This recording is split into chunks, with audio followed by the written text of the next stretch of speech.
Okay. 1, 2, 3, 4, 5, 6. I think there was one more person.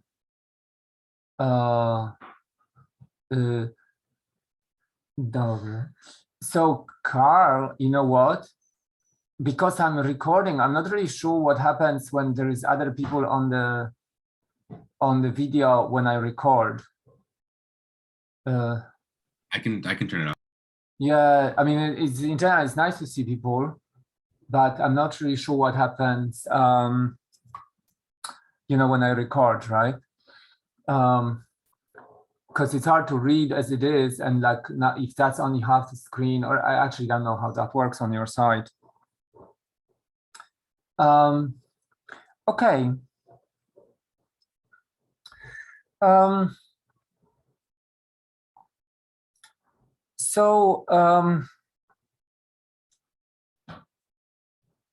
Okay.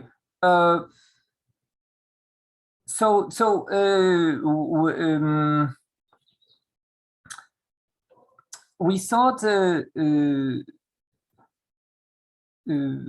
HVZK for graph isomorphism, for colorability, and now we have seen graph isomorphism for a Diffie-Hellman tuple. Okay, so DH is a language of basically it could be indexed by a group of tuples like this, such that discrete log between G and Y is the same as discrete log between G hat and Y hat. Okay, so it can be called a language of Diffie-Hellman tuples because in a Diffie-Hellman key exchange, right, you have messages like this guy's message is G to the A, this guy's message is G to the B, and the key is G to the AB, and in that case, G, A, B, and the key belong to this language. So the decisional Diffie-Hellman problem is given a tuple, tell me if you know, this is a public parameter. This is the transcripts of the Diffie-Hellman key exchange, and this is a key. And you have to tell like whether you have to distinguish a real tuple like this from a tuple which, okay, this part you have seen, right? Parameter transcript, and K star, which is random in this group, right? So this is the decisional Diffie-Hellman problem to distinguish this type of tuples from this type of tuples. In other words, to recognize random group elements to tell whether they belong to this language or not, right? So that's why this language is of particular interest in public key crypto systems, because if you have this zero knowledge proof for this tuple belonging there, and this will be a subject of, I will send out a first homework where you will see that, okay, with the proof system for this, you can prove, for example, that you encrypted the same thing under two different public keys, or that you have encrypted okay, now your own key, that's actually a little harder. All right.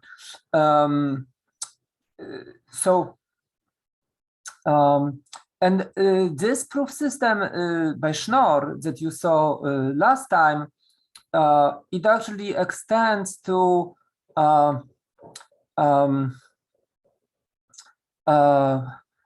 proof systems for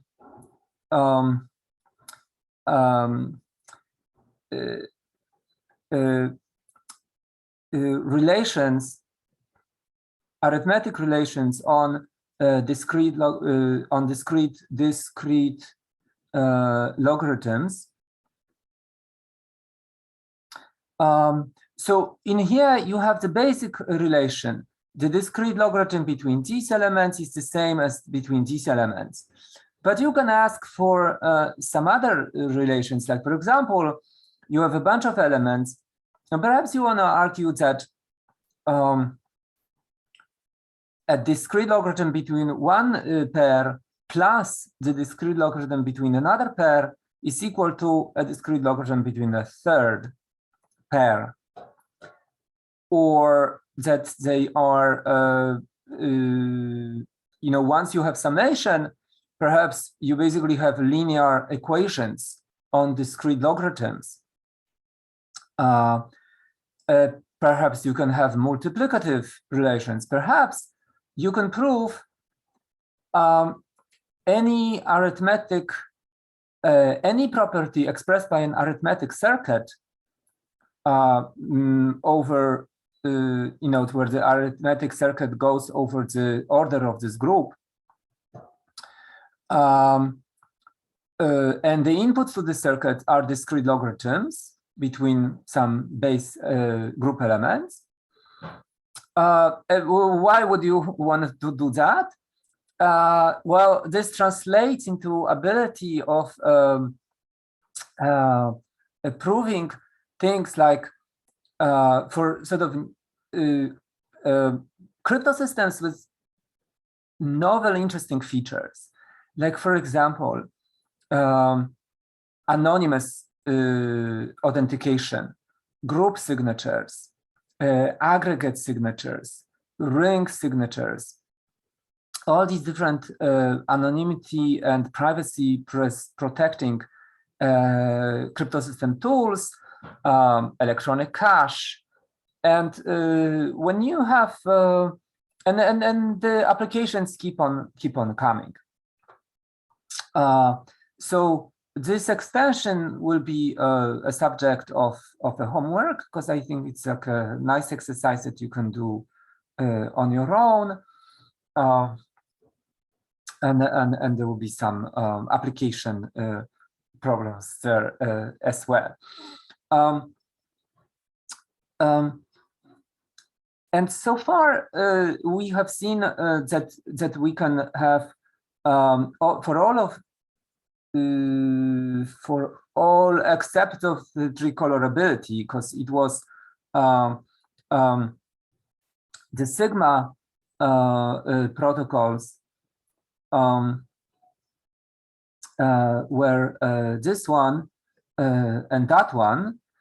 And so we have seen that in ROM, you can have one round, in other words, non-interactive zero knowledge for, in particular, GI and DH, but all of this will extend to all these.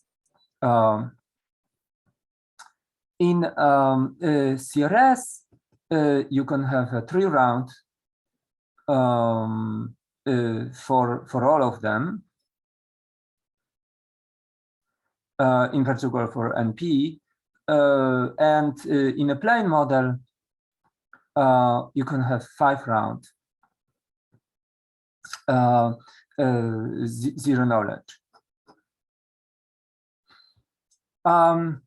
Okay.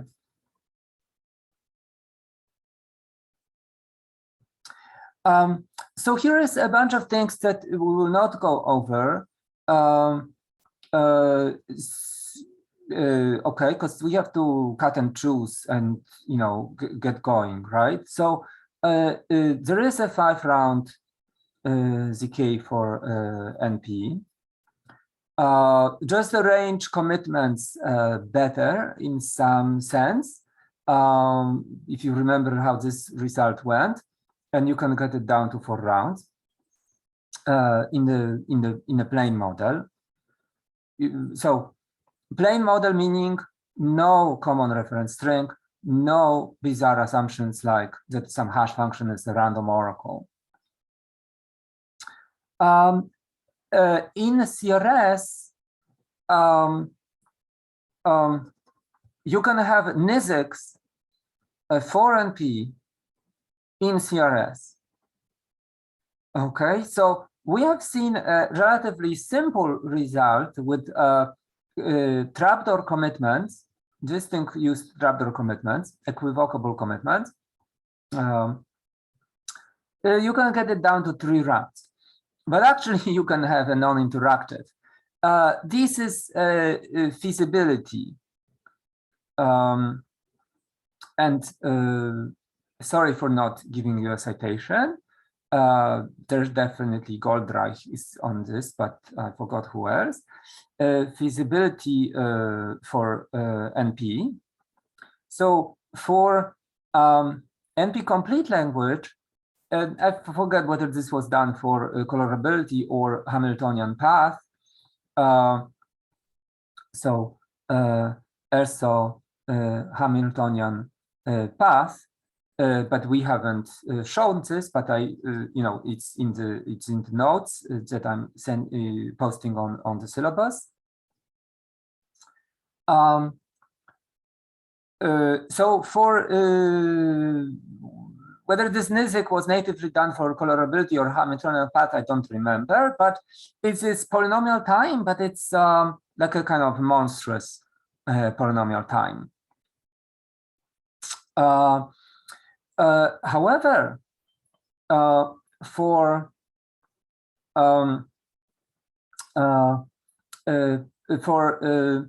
languages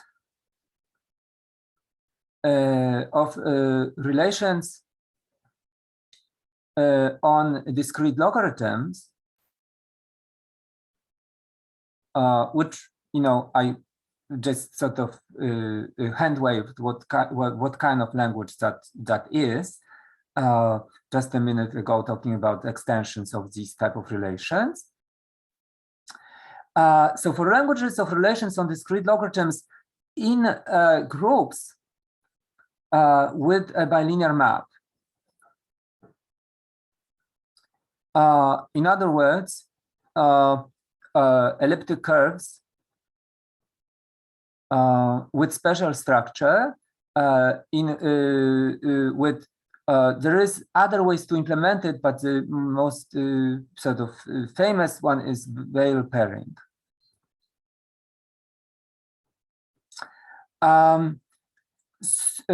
You can have for these languages there are NISICs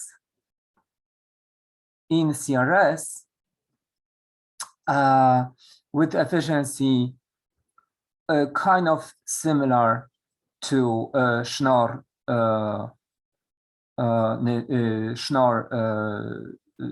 honest verifier zero knowledge. Okay, so this was the Schnorr honest verifier zero knowledge proof, right? The one that we did just yesterday.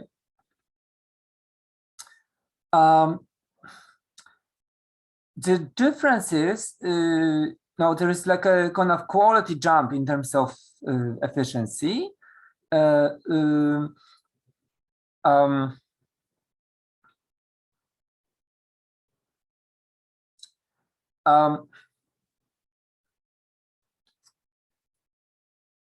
Okay, so really quick.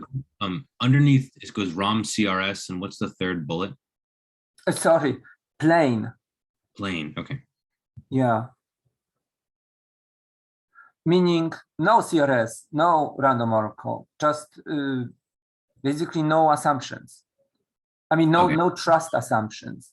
Two people who have no common trust, pre-established source of trust of any kind, and yet the prover can prove in zero knowledge something to the verifier, and not just something, but anything in NP.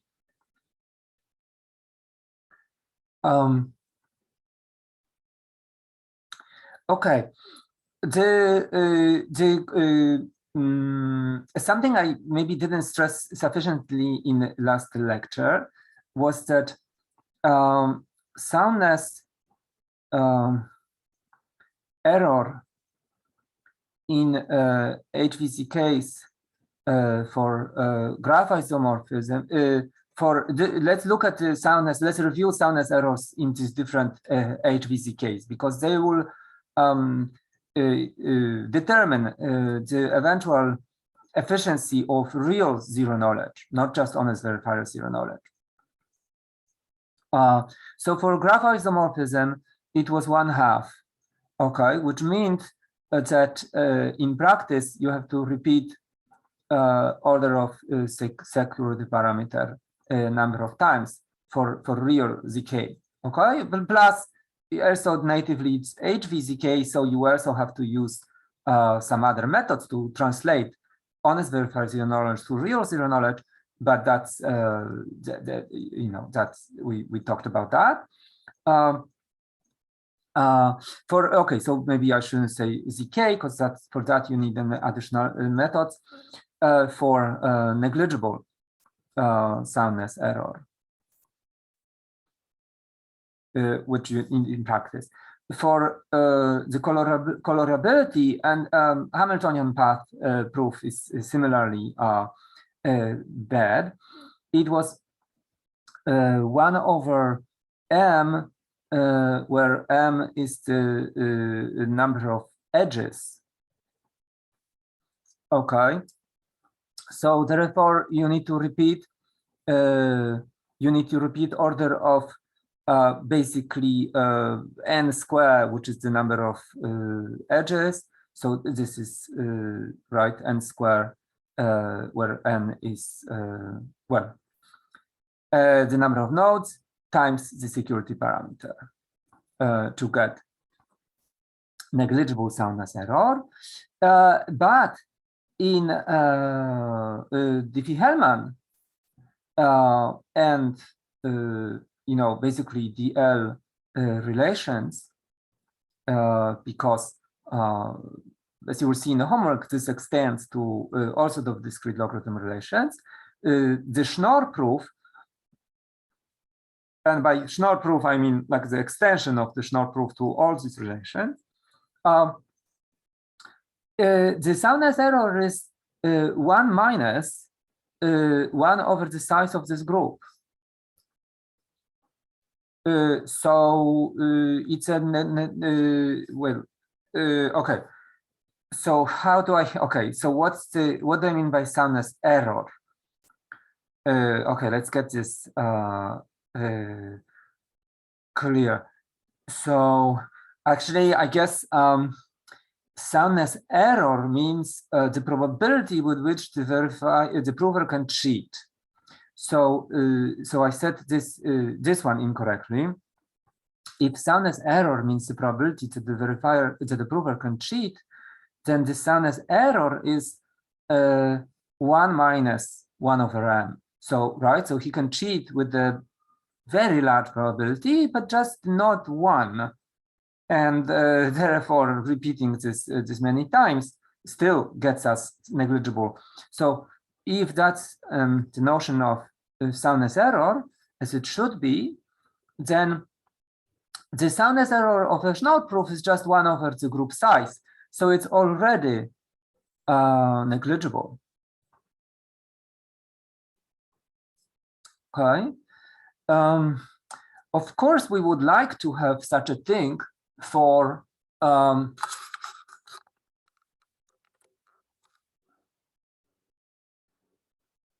try this again. See if it improves. Okay, maybe barely. You would like to have, you know, if you could do this for some way, do it for an NP complete language, you know, you would have a faster compiler for, you know, generic compiler for, you know, any given problem. You can have a zero knowledge proof for it. Frankly, I don't know the state of affairs on general NP. I think zero knowledge for general P. I think that it has, okay, I'm sure it improved. In particular, it improved in one dimension we haven't yet talked about, which is the bandwidth of these proofs. So that we will get to that.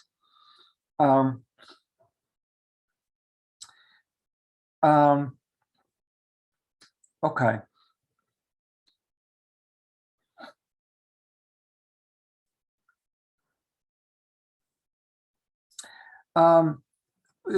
Okay, so maybe I will still use this because it's good as a reference. Professor, one more quick question. Yes. You say equal elliptic curves with, for example, and then what's the word after the e.g.? Veil pairing, or I don't know how it's pronounced, maybe whale. I always pronounce it veil, W-E-I-L. And this this is by Groth and Sahai.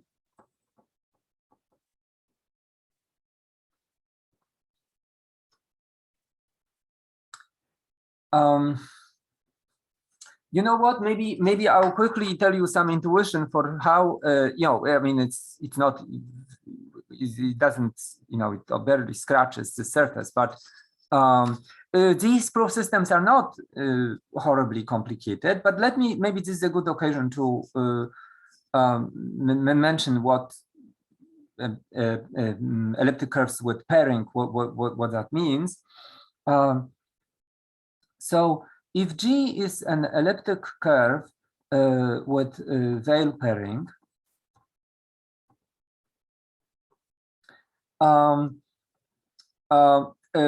that means that i.e.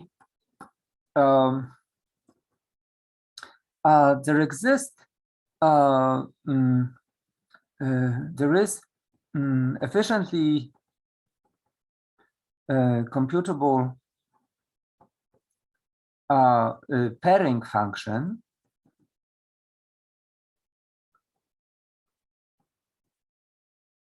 E that takes a pair of elements in the group and creates an element in a group that is related to this one, but it has the same order, and these elements have much larger descriptions than elements of the base curve.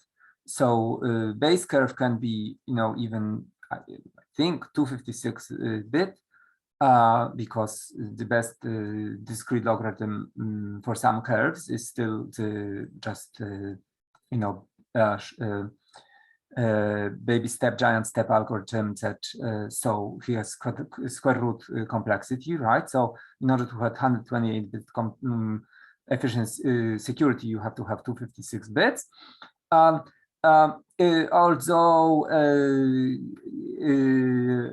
if the group has a bilinear map, okay, yeah, this is also called bilinear map.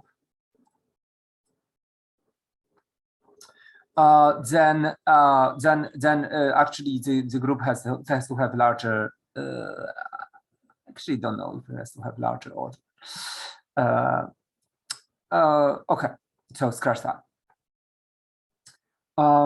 So this pairing function has a bilinear property, meaning that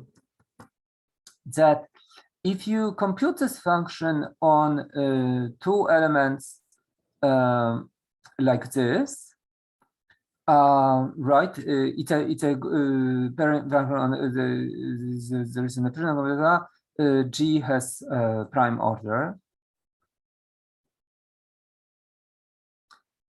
I actually don't know if there are pairings for groups which have non-prime orders. I just don't remember. Well, but let's take a prime order group. Then everything looks like this. For some, you know, then they are cyclic. So yes, and the pairing of these two will be the same as pairing of these two. Okay.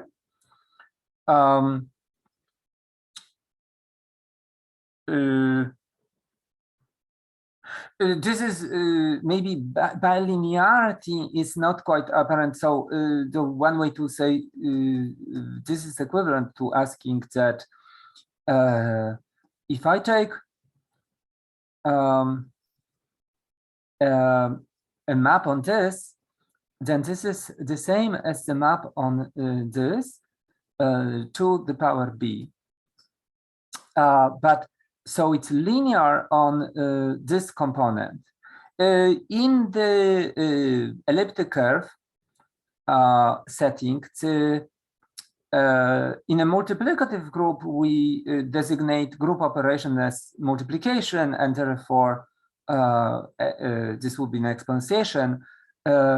In elliptic curves, no, the elliptic curves group operations are commonly group operation is commonly designated as addition. So you know, what I write as g to the a would be a times g. Okay. All right. So basically, this coefficient applied to the pre-image can be applied to the image of the function. So in that sense, it's linear on this element, but it's also linear on the other ones, in the other, you know, for the other argument, because if I do this, then that linear coefficient can also be applied to the image of the map rather than pre-image, right? That's hence the name bilinear. Okay. And now observe that Diffie-Hellman has a non-interactive ZK in this group because basically because the H is simply efficiently decidable.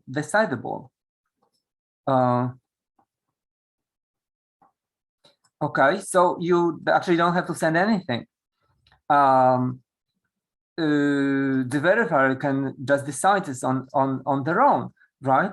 Because a tuple g hat y hat is in the Diffie-Hellman language, if and only if I take a bilinear map between g and y hat, it has to be equal to a bilinear map between g hat and y. Because if it's okay, so what does this mean? This means that this tuple is in the language, right? If g hat can be expressed as g to the x, and y hat can be expressed as y to the x for some x. Okay. Oh, sorry. Yes. Yeah. Sorry about that. Thank you.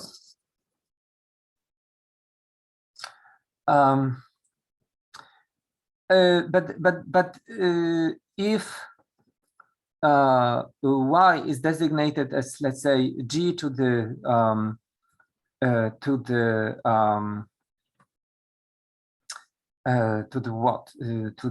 okay, alpha is going to be similar to x.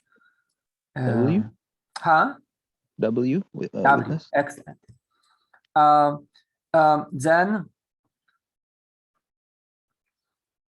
Then y hat is yx, which is g to x times w.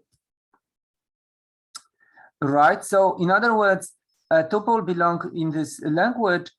So G hat Y hat must look like G to the G to the X. Y was G to the W, and Y hat was G to the X times W. Therefore, the bilinear map between G and Y hat, so that was G and Y hat, so these two, must be equal to the bilinear map between G hat, that was this guy, and Y, this guy, right? So G to the X, G to the W. Okay, and that's all true, right? So, okay, basically in a group with a bilinear map, the decisional Diffie-Hellman, the language of Diffie-Hellman tuple has an efficient, can be efficiently decided. Okay, so you can say, okay, so like, so this, therefore this is trivial. I mean, like, what's there to prove? Like, there is no, you don't need to prove this in zero knowledge.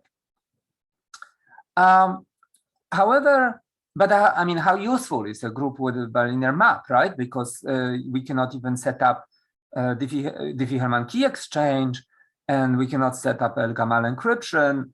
So what are they good for? Well, actually, we can set up. It's a little slightly more complicated how to set up El-Gamal encryption in this group. And we can, I mean, it has to be a modified El-Gamal encryption, right? But it's an El-Gamal type of encryption. And this additional structure turned out to be extremely useful for all sorts of beautiful things.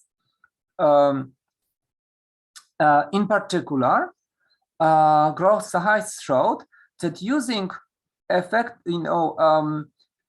basically you have equivalent of El-Gamal encryption over such a group, and you can commit to discrete logarithms that participate in this encryption in such a way that verifying bilinear maps between these commitments translates to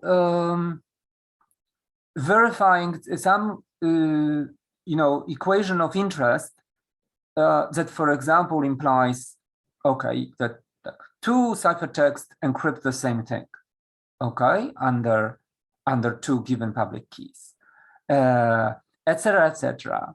So the same arsenal of interesting relations that enable privacy-preserving, efficient privacy-preserving crypto systems. Now, when mapped to this group, also enables non-interactive zero knowledge in this form, right? So I'm not really showing you how Groth-Sahai to do it, but just giving some high-level overview of it. In some sense, okay, if you assume random oracle, then you basically don't need to do this. Schnorr proofs are just as fine. But that's not entirely true, because with the non-interactive zero knowledge proofs of Groth-Sahai, you can actually do interesting things with these proofs themselves, because they have arithmetic structure. And so now suddenly you can randomize the proof, or you can aggregate a proof, and that has all sorts of interesting applications.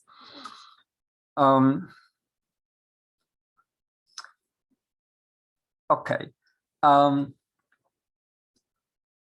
Another thing I wanted to quickly mention is issue of concurrency. So let's review these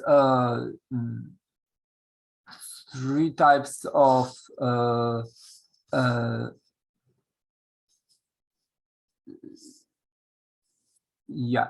these three types of zero knowledge we have seen.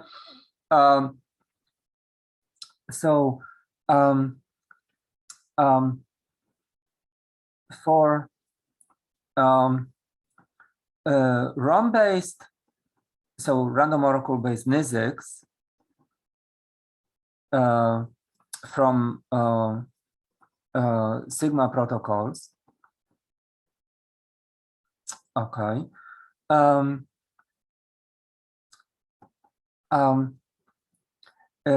Zero knowledge and soundness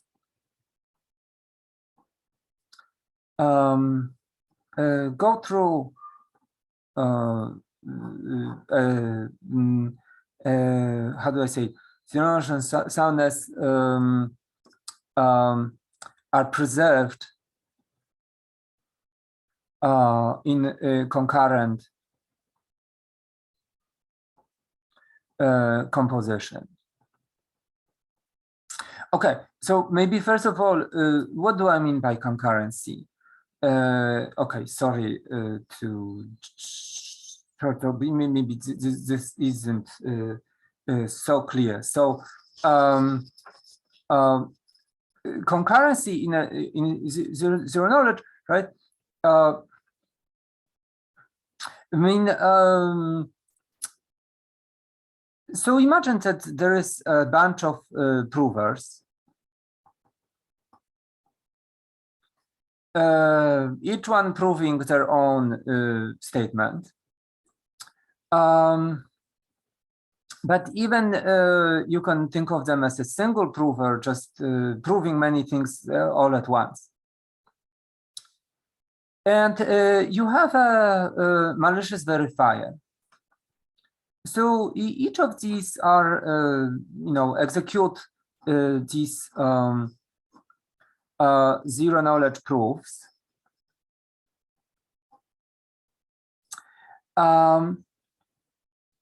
But the verifier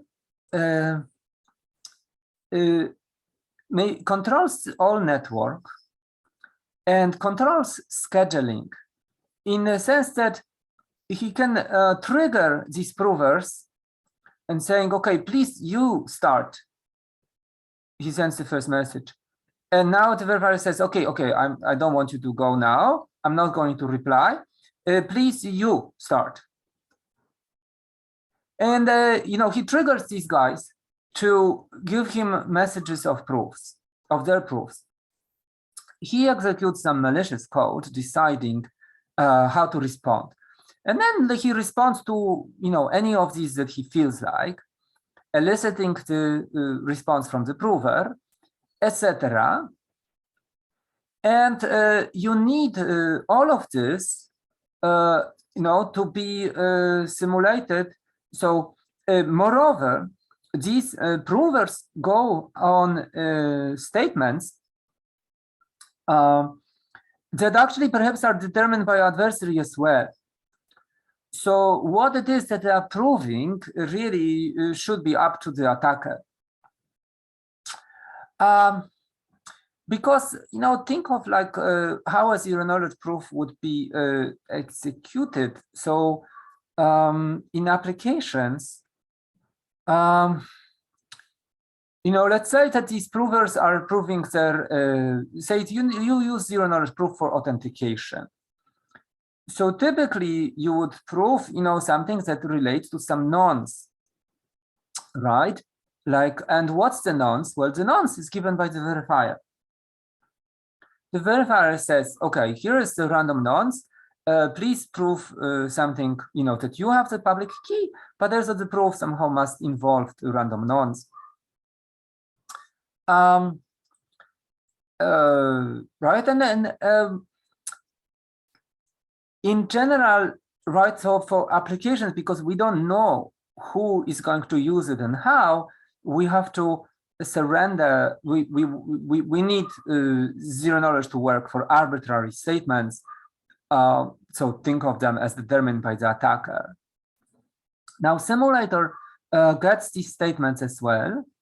And by the way, he might not get them all at once, because just as attacker schedules these provers, he can also determine those statements adaptively.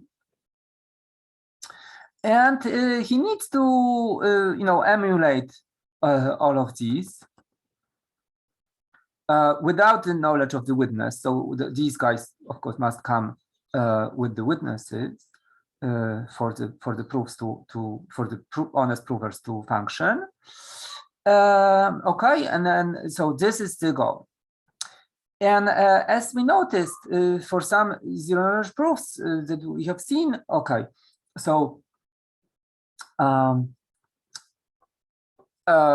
for honest verifier zero knowledge, combining even parallel composition didn't work.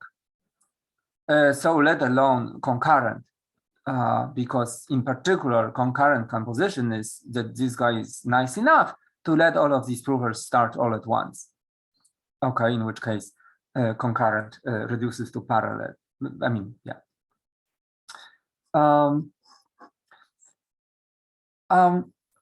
The random oracle ones that we covered yesterday where these proofs were just single strings, but it is not completely trivial to argue. Well, you have to basically check it for yourself. Why is this that the verifier now, having access to the random oracle, that this simulation can still proceed? But actually, it is. I will ask you to do this as an exercise, because upgrading this argument to the concurrent case is not that hard. What is the soundness issue? Well, actually, it's just a flip of this picture, right? So we have multiple honest verifiers, which can also be thought as a single verifier, just acting under many, executing many proofs, but now as a verifier, right? And the malicious prover now,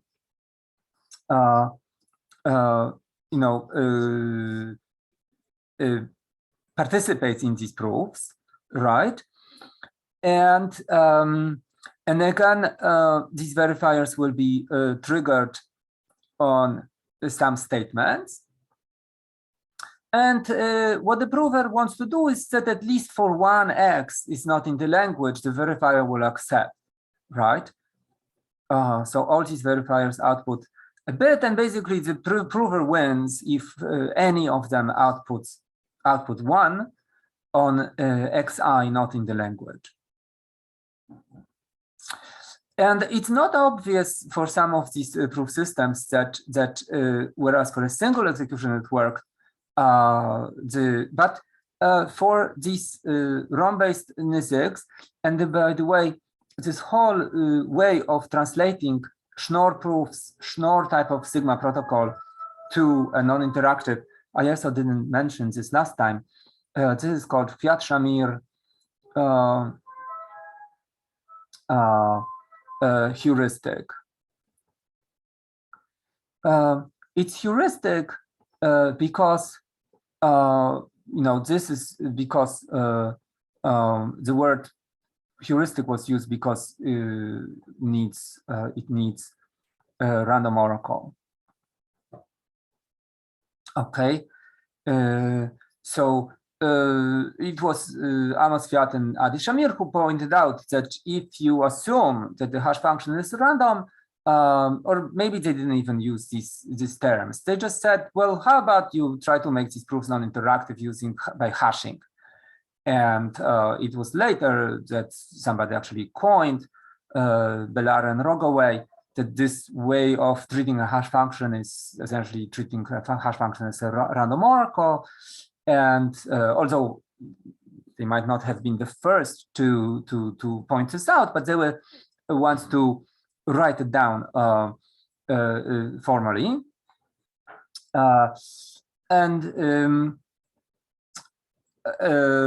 Okay, so that has these NISICs are Fiat-Shamir NISICs, and soundness argument here also works.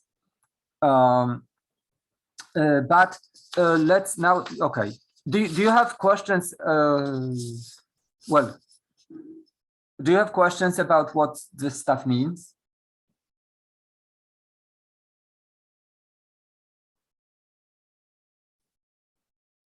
Okay.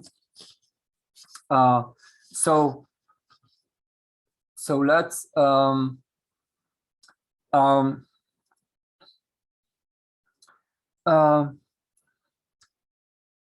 in CRS, the Grotza-High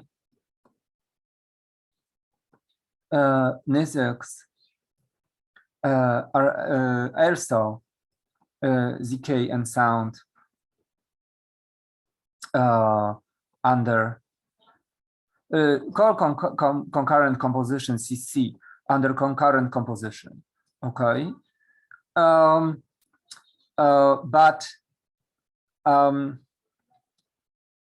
in CRS, the 3-round ZK using trapdoor commitments or equivocable commitments also. Okay, so you can argue both of these, but in the plain model, concurrent security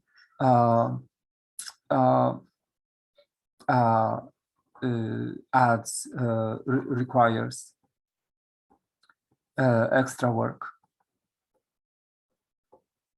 Okay, maybe if you, well, I'm not sure that this type of hand waving is going to suffice as an intuition, but the plain model zero knowledge, there were protocols like this. This guy sends a commitment instance. This guy sends commitment to coin.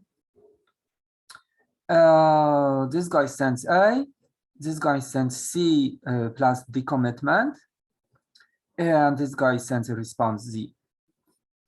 Right? This is the prover and this is the verifier. Okay. How did simulation go? The simulator, not knowing the instance witnesses, basically cannot answer, right? So his strategy is this: commit to having seen commitments to coins, send basically, make a random garbage, because this. Okay, I don't know if this works for any HVZ, honest verifier zero knowledge proof, but let's assume so. And having seen the decommitments to coins, he now restarts the verifier and now in this round, he simulates using the HVZK simulator, the AZ commitment response transcript for the coins that he already knows are committed here. And if the verifier is run on the same coins in these two executions, right? So the first thing the simulator does is he picks the coins for the verifier, after which the verifier is deterministic and must produce the same commitment. And actually does not have to present the same decommitment, because in the second execution, A is now correct. It's new. And this is an arbitrary code, so it could open differently. But if it does, you break binding of this commitment. Okay. But that technique, basically simulation,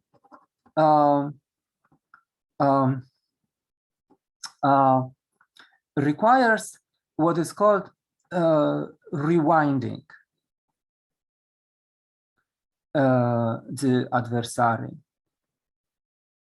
which in the zero knowledge case is the malicious verifier. Rewinding, because we gave him coins, random coins, and we run him once, but then we say, okay, sorry about that, and we run him again. In other words, we sort of backtrack the algorithm. Since this V star is just a box that takes inputs, right, and executes, there is no problem running it several times on the same inputs. But now look at what happens in the concurrent setting. Can the simulator follow such code with relation to this, right? So where does this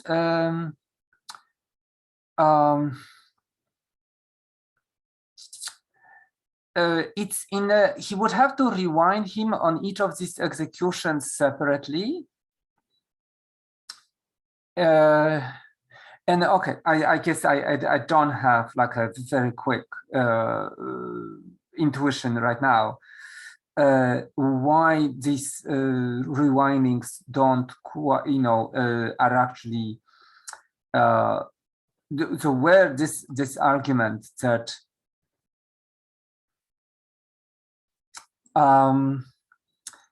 see, the problem is that he can sometimes so he cannot, let's say he sends commit. So first of all,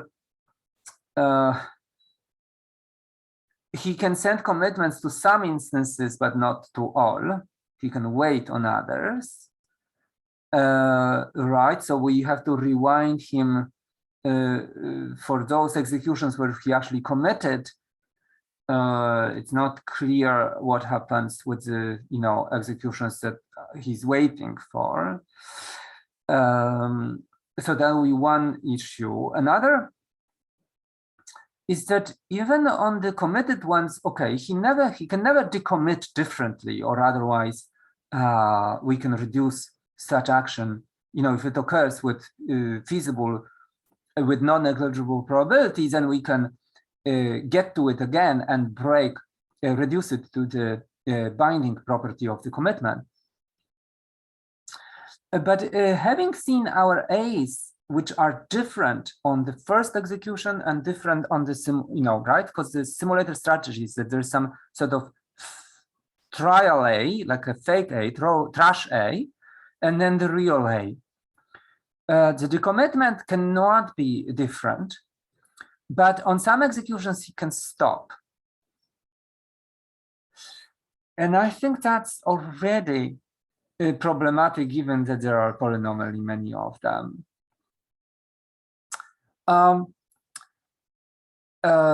Soundness also, because assuring zero knowledge and soundness is like, you know, what's it, twiddle do, twiddle dumb, or whatever. It's two characters in, right? You push one, the other one rises up. So you try to push the method like a commitment to help one issue, you get a problem on the other side.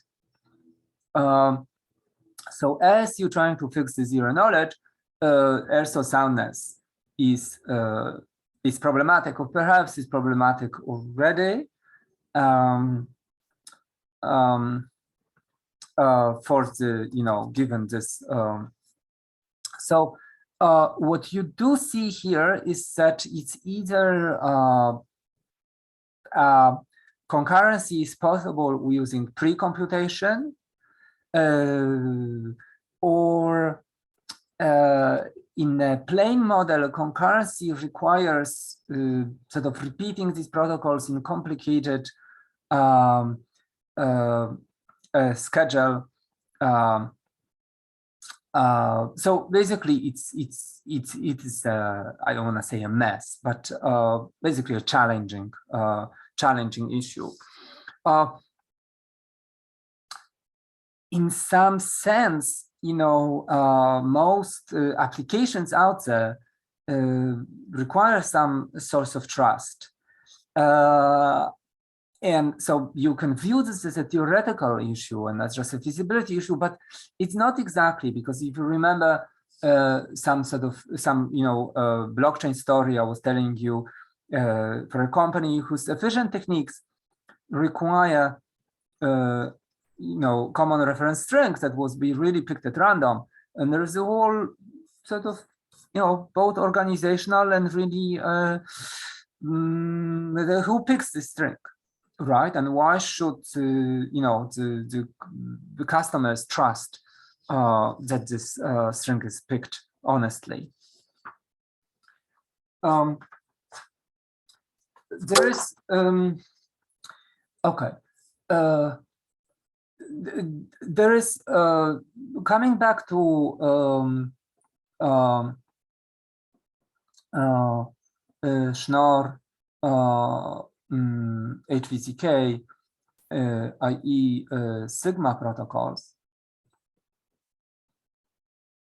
Okay, you know what? Maybe even before. So what about bandwidth?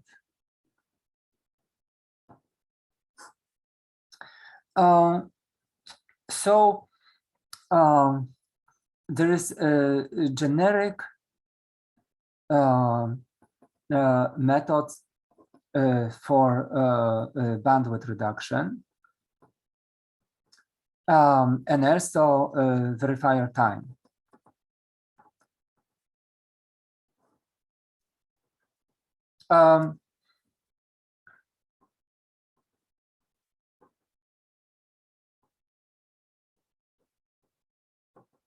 And they're called snarks.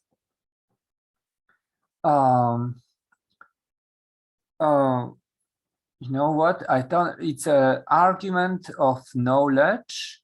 S, I think, stands for short. Argument, because it's not a proof, but the soundness is not. It does not hold for all provers, but only for computationally limited provers.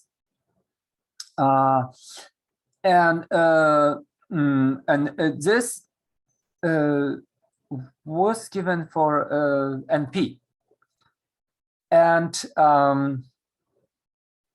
there is a whole cryptographic industry out there for reducing the bandwidth and verifier time of and for the zero knowledge non-proofs for different languages, for generic NP, and also for specific interest languages of interest. The efficiency kicks in when the statement you're proving is quite long. But now, why would you care? This, let's say you have a complicated statement, okay? Like I think a formula in a SAT that is very long. Well, because if the applications are that I want to prove to you that C code was executed on some committed inputs, right? Then translation of the C code into some form that allows me, to embed this in a statement for which I have a zero knowledge proof. At that point, that statement might be quite large.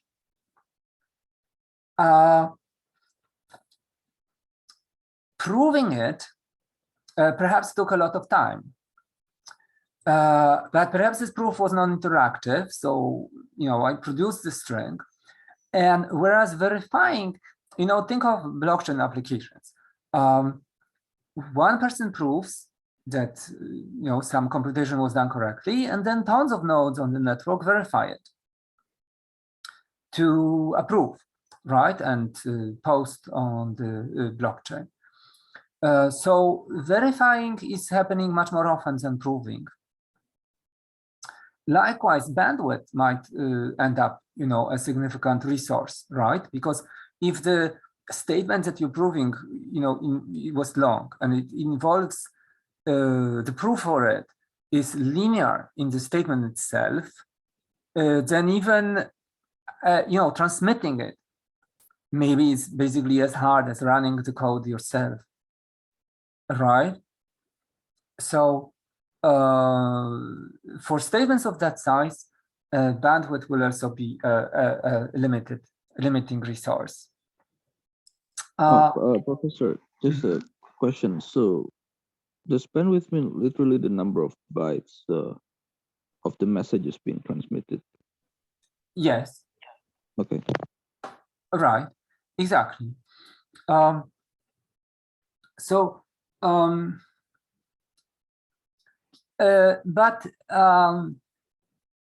there are generic methods and all sort of one. Yes, there is a new type of zero knowledge. So the bullet proofs.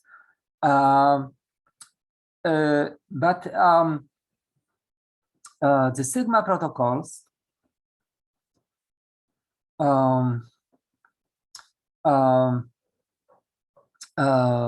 also are compactable. So, some of the stuff is targeted at generic statements, which is, for example, this proofs for C code execution type of application. But when you have some crypto system type of application, then perhaps going into these generic methods basically, does not give you practical benefits. But also, so therefore, it's interesting that some of these protocols basically natively can be compacted.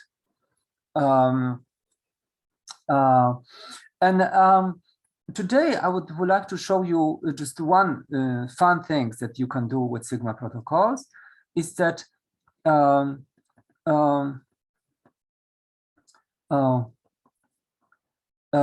be done to disjunctions,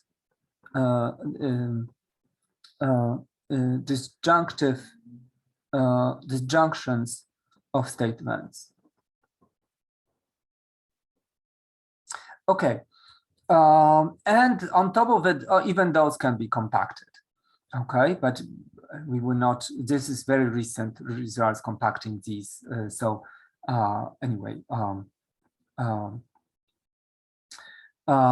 so this is Kramer et al. Basically 2021, and this is compaction. I forgot the authors, but it's this year effectively. Okay, the compaction part. The disjunction is due to Kramer, Damgard, and Schomaker. Okay, I actually Schoenmaker. Okay, I'm butchering the spelling of his name. Okay, and this is like 20 years ago. I don't know, or 15. Okay. So observe that conjunctions are easy. Just proof. So if the language is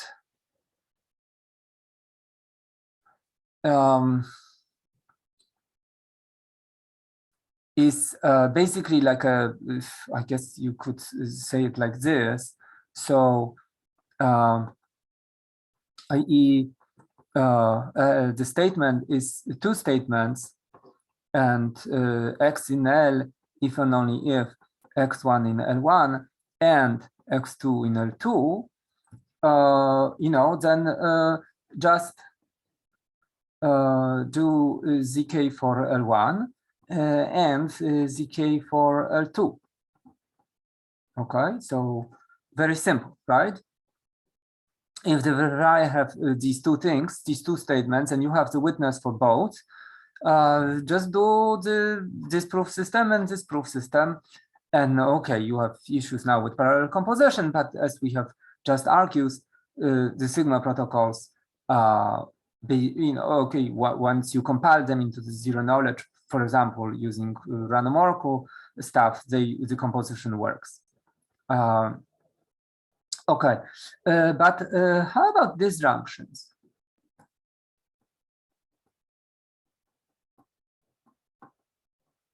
Okay, so L is like quote unquote L1 or L2, i.e.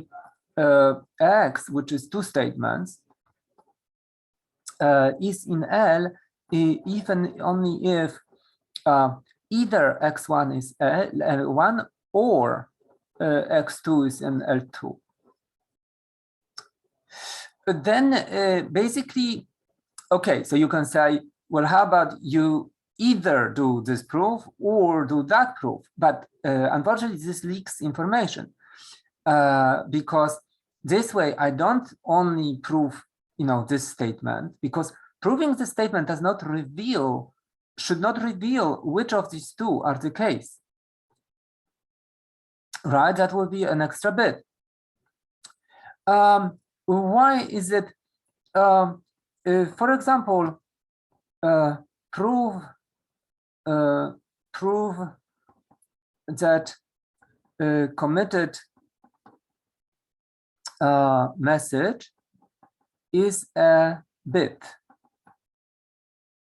Okay, so a commitment, okay, let's take Pedersen commitment, is gr h to m. So this is either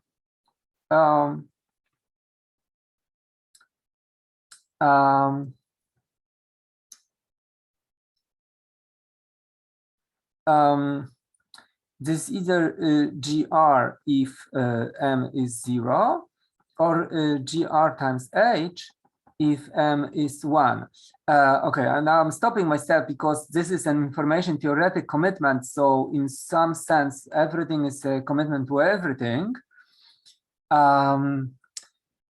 It's just that an efficient prover should not be able to prove whether, but this is, okay, this doesn't quite fit the frame, the standard framework of what a zero knowledge proof is about, because it's information theoretic. So for every C can be represented this way for any M, right? So in some sense, everything is in the language. Okay. So scratch that.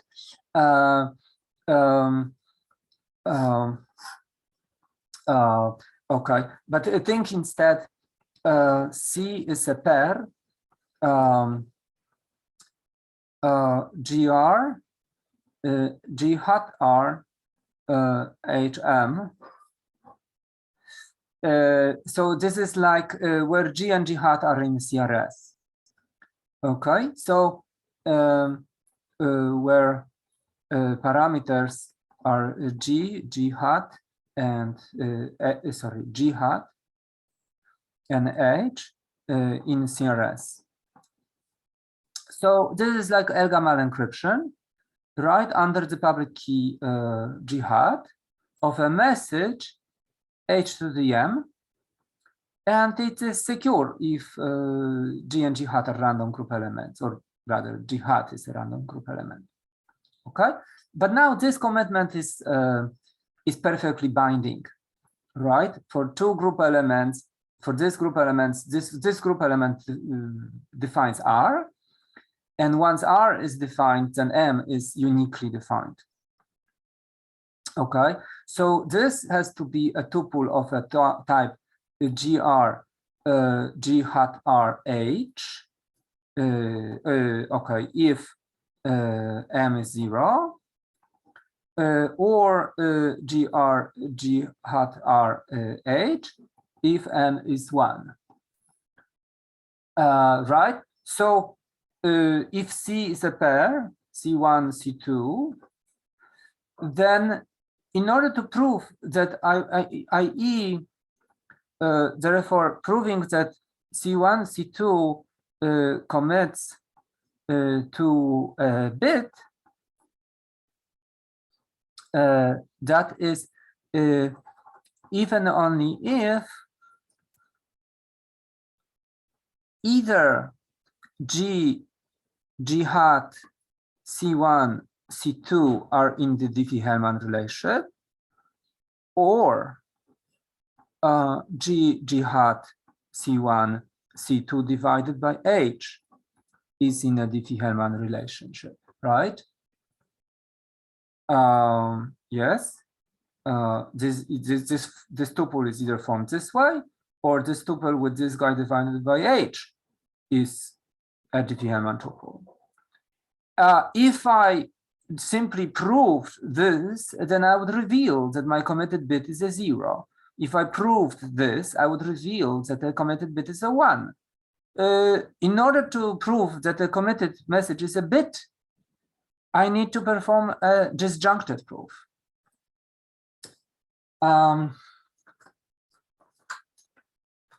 Okay. And that's, of course, just one application. Okay.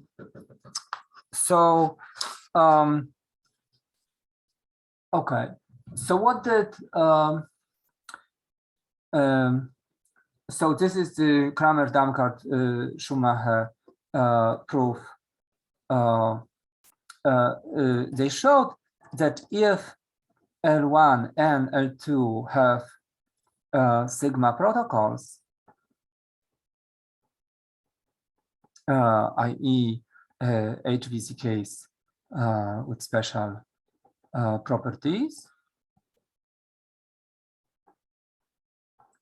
then this disjunctive language L1 or L2, okay, has sigma protocol as well. Okay. And here is a very nice trick for how this sigma proof protocol goes. So for simplicity of notation,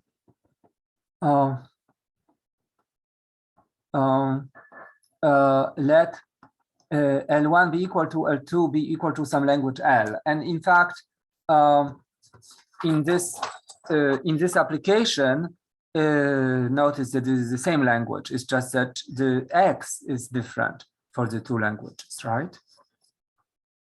But it doesn't have to be. It just makes it easier to notation-wise. And let L prime be, this disjunctive L1 or L2 language, right? Which is it's an informal notation. But it means for two statements that either one or the other is in this language. Okay, let PV and SIM be for this, sigma protocol for L.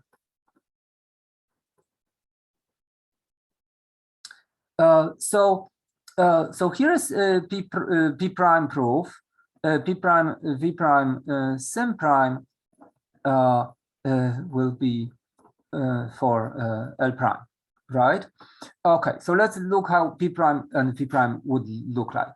So P prime on a statement X, which is composed of X1 and X2, and a witness you know what? Let's sorry. Notation wise, it's going to be easier. Yes. So let me just call them x0 and x1. Okay. And witness is witness B for B0 or B1, right? So he has a witness for one of them because, well, in this application, in fact, only one of them can be true, right? You cannot have both of these be true.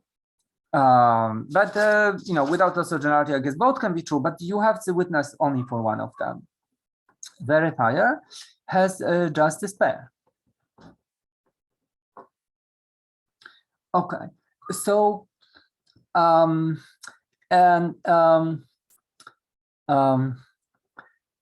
also let RC the space of the this is the challenge space for the underlying proof systems. Let this be just bit strings, okay?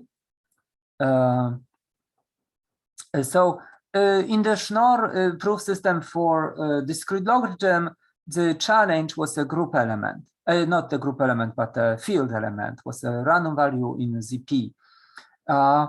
Think of this though as just a random bit string, okay? It's like if it's some other field, it's easy to generalize or map. Okay. So what does the prover do?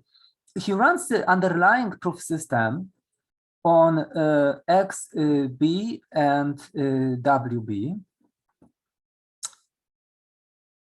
And you know what? For assume B is 0 for notation simplicity. If B is 1, the prover just does the flip of what I will show you.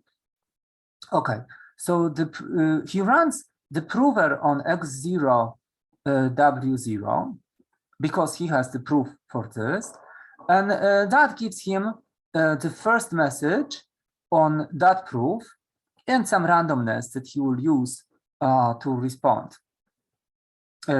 Yes, to generate his final response. On the other proof, he runs the simulator, pick the coin on that proof at random, and run the simulator for the underlying proof on the statement X1 for which you don't have the witness. And given that this will be the challenge, it just generates the first message and the response that's going to fit for that challenge. What you do, you send the two commitments to the verifier. We are just constructing a sigma protocol, so we assume an honest verifier, which is a public coin type of verifier, and the public coin will be just random n-bit string. And if this is some other field, like in the case of Schnorr, then this challenge will be a random element from this field. And okay. Okay, now what does the prover do? He computes the challenge that he will use for the 0 statement by XORing C with C1. And he, well, actually, this was the sort of the P0 part. So the prover here has 2 parts, P1 and, well, okay. Okay. So this was the initial part of the prover, right? That generates the first message. And then he continues, you know, P continues. But now on the statement, the witness, and the randomness. And given the challenge C0, it generates a response Z0. What the prover sends back is C0, C1, Z0, Z1. the Z1 is already pre-computed, right, in this state. Verifier accepts if and only if the following conditions hold. First of all, C0 XOR C1 is C.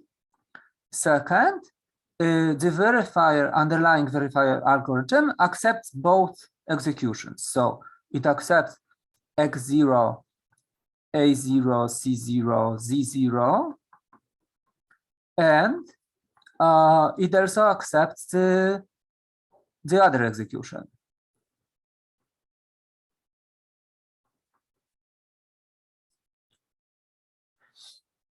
Okay, because I'm running slightly over time, so let me hand wave soundness and zero knowledge. Of course, it's 3 round and it's public coin, yes, and it's complete. Well, and actually, we should argue special zero knowledge and special soundness. Right. Special zero knowledge was that given if statement is wrong, what does it mean that the statement is wrong? This means that neither X0 is in the language nor X1. Then no matter what A0, A1 I send, I can only reply to a single C.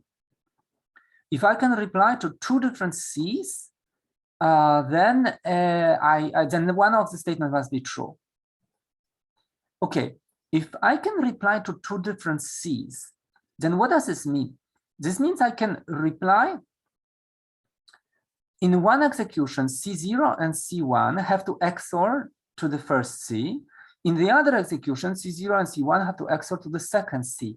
Therefore, it cannot be that the C0 and on the first execution are the same and C1 on the 2 executions are the same. The 2 executions being after fixing the wrong X0, X1 and some sort of A0, A1, I am able to respond to 2 different Cs, and therefore I am able to give 2 different pairs, C0, C1, C0, 1, C1 prime, which XOR to 2 different Cs, right? Therefore, either C0 on these 2 executions or C1 must be different, right? If both of them were the same, then the C would have to be the same. And if, so therefore, either on the 0 path or on the 1 path, I am able to respond to 2 different challenges. Either the C0 is different or the C1 is different. And therefore, by this special soundness of the underlying Sigma protocol, either X0 or X1 must be correct. Okay. So end of proof there, right? Now what about zero knowledge? Well, the special zero knowledge means that I have to be able to simulate to any challenge C, right? Because it's a special zero knowledge just for honest verifiers. So given any C, I can create this transcript correctly. But basically, given any C, I just pick C0 and C1 that XOR to C. So now I'm going over simulation of this argument, right? Of this proof system. The simulation has to work for any C. So the simulator picks C0 and C1 that XOR to that C and simulates the underlying, right? Because the underlying were special zero knowledge. So for any C0, I can create A0, Z0 that fits that C0 by simulation. And for any C1, I can create A1, Z1 that fit, simulator can, that agree with this C1. So that's the simulation, right? And checking that simulation is indistinguishable from this interaction is not hard either.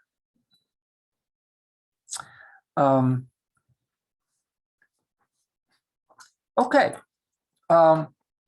So even though there is a lot more to show, the snarks are super interesting, and these compaction things are super interesting too. I think that let's move on to secure computation, and maybe if at the end we have more time for these other zero knowledge types, then we can come back to it. So next week we'll start with secure computation stuff. If you have questions, please ask away. Professor, I missed a few little things at the end of some of the pages. Do you mind uploading the notes and I can? Yes. Okay. Cool. Yes, I will just photograph them now and post them. Awesome. Thank you. Hey, thanks.